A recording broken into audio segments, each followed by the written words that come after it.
Hey guys, today we're back with the 2023 Honda Accord Hybrid Touring. Last time I drove this was out in California at the launch, and this week I've been living with this here in Michigan. We're going to do a quick POV night drive, walk you around this, show you what it's like inside and out in the dark, and talk about what this has been like to live with and experience this week back home here in Michigan.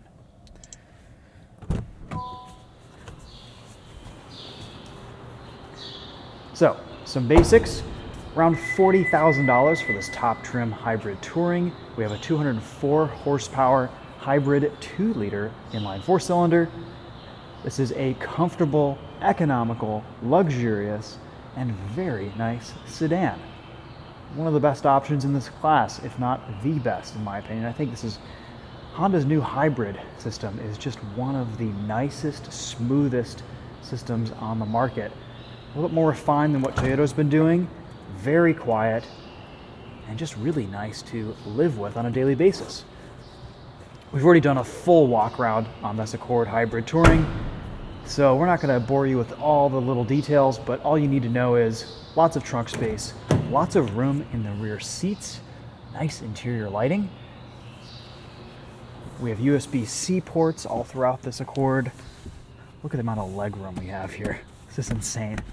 Just awesome. I'm 5'10", that's my driving position. Here's what the front passenger area looks like. Great ergonomics, lots of physical controls here. It's really sharp in this blue too. 19-inch alloy wheels, good headlight performance.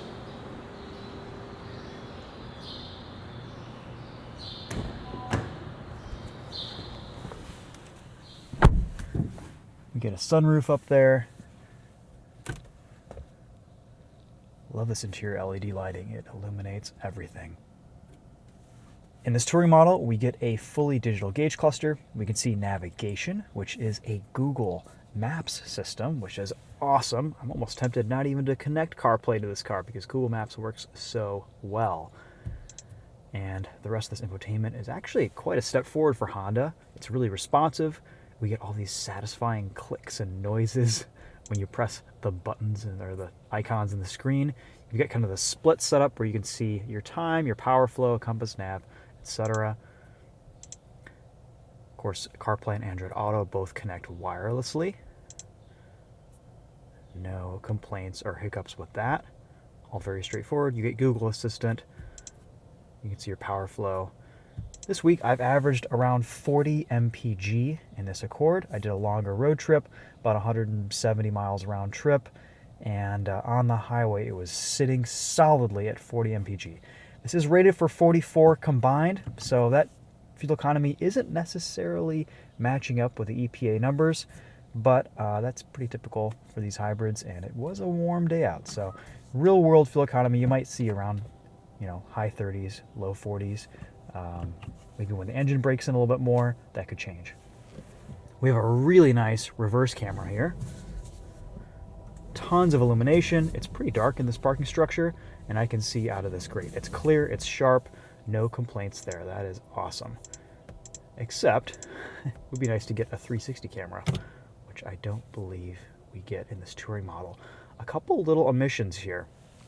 We get heated and ventilated seats, but no heated steering wheel for your $38,985. All right, let's take this for a drive, and we'll show you guys what this is like. The sun is rising, so not a true night drive, but we'll get a basic idea of headlight performance in this parking structure. And I think the interior lighting in this is actually quite nice. Love the way the gauges are illuminated. Everything in this interior is very clearly laid out and defined. Gotta love that from Honda. They've been doing such a good job with that lately. So, we've talked about this Accord at length. Some of the high points I've noticed this week. This thing is just really comfortable to drive. We only have the 1.5 turbo and the hybrid models, no 2-liter, which was a real point of contention in the comments. But honestly, I think for the average Accord buyer and the majority of Accord buyers, this is a really, really good package. This hybrid system is so smooth. It's the closest to the smoothness from an EV that you can get with an internal combustion engine, in my opinion. You get some simulated shifts. Power is pretty decent. Plenty of passing torque on the highway, no issues there. But most of the time, when you're just driving casually or normally in this Accord, you barely even hear the engine. We get adaptive cruise control, lane centering. I haven't been as impressed with the adaptive cruise control system this week. It's just a little bit conservative. It's always kind of putting pressure on the brakes when it doesn't necessarily need to be, slowing down a little bit too much or in traffic situations. Luckily, you can completely disable that and just use traditional cruise control, so that's not an issue. Lane centering, though, works nicely. Pretty predictable, and it doesn't want you to put your hands on the steering wheel every few seconds or so. Handling feels about the same as the previous generation Accord. Really sharp. Steering has a nice weight to it. A little bit of steering feel, too. I mean, not even phased 58 miles an hour around that entrance ramp. We do get a sport mode. A bit more enhanced engine noise in that mode. Excuse my voice today. Allergies are just starting to kick in. Here it's in spring in Michigan.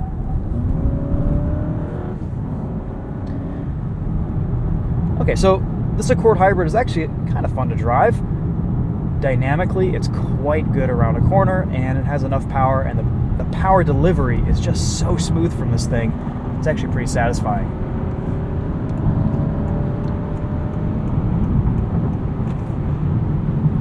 However, I think the takeaway with this new Accord is that instead of a sporty sedan, this is more of a luxurious and comfortable and more refined driving experience than previous generations.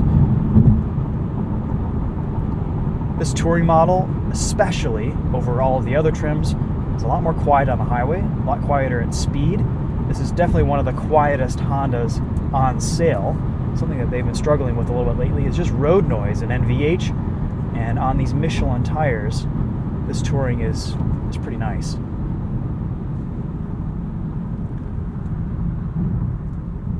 Brake pedal feels awesome for a hybrid. No complaints there. Everything is very linear, feels normal, good responsiveness.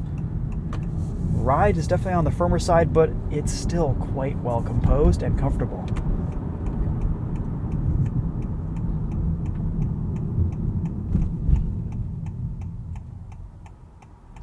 Ride handling balance is very well tuned. It's responsive, it's not floaty at all. It really does do what you want and respond very well to your inputs. Love the lightness of the steering too.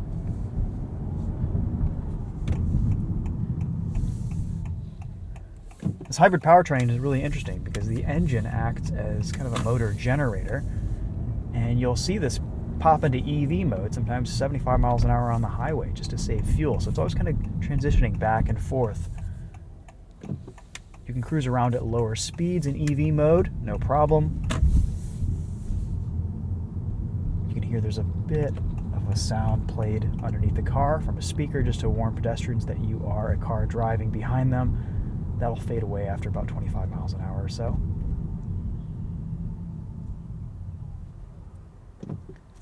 Let's just drive this a little bit slower here. Keep up with traffic. Like we would be in the city or in a normal driving scenario, not filming a video trying to accelerate from entrance ramp to entrance ramp.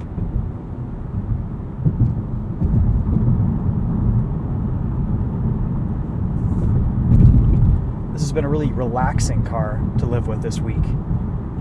Very little stress in this cabin. Very few points of contention or ergonomic difficulty.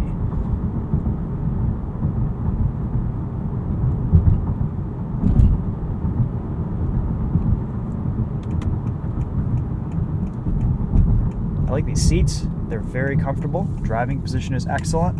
A lot of adjustability. We get 2-seat memory settings. You can really get very low down in this cockpit, which is great.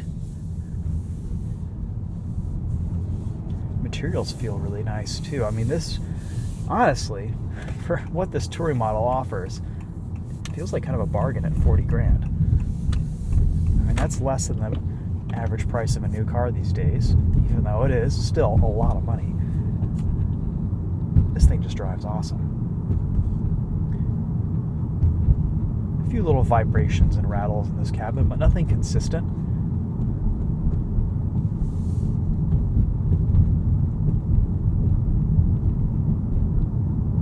Transition from EV to ICE is seamless and immediate. Love the responsiveness from this hybrid powertrain. So I guess basically, to sum up, my initial impressions on this Accord still hold true after living with it for a week. This has been a very, very nice daily driver.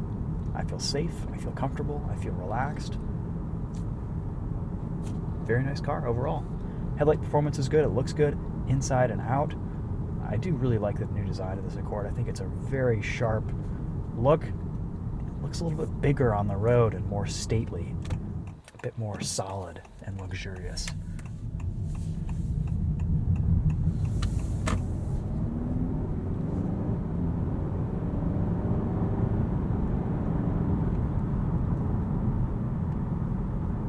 This is one of the smoothest powertrains on sale. It is just so silky. Every time you dip into that throttle, accelerating away from a stop sign or a red light, it's just so satisfying because of how it just kind of takes off. There's no shift brakes. There's very little noise.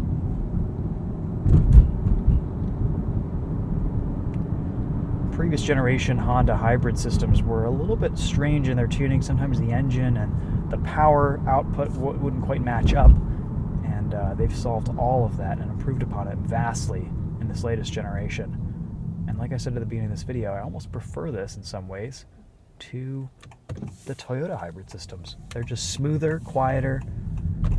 Maybe they're not as fuel efficient, but still, 40 mpg for a week of driving isn't too shabby.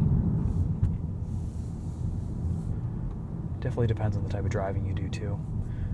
I was averaging about 75 miles an hour on the highway to achieve 40 mpg. So I'm sure if I was going a little bit slower, would have done slightly better.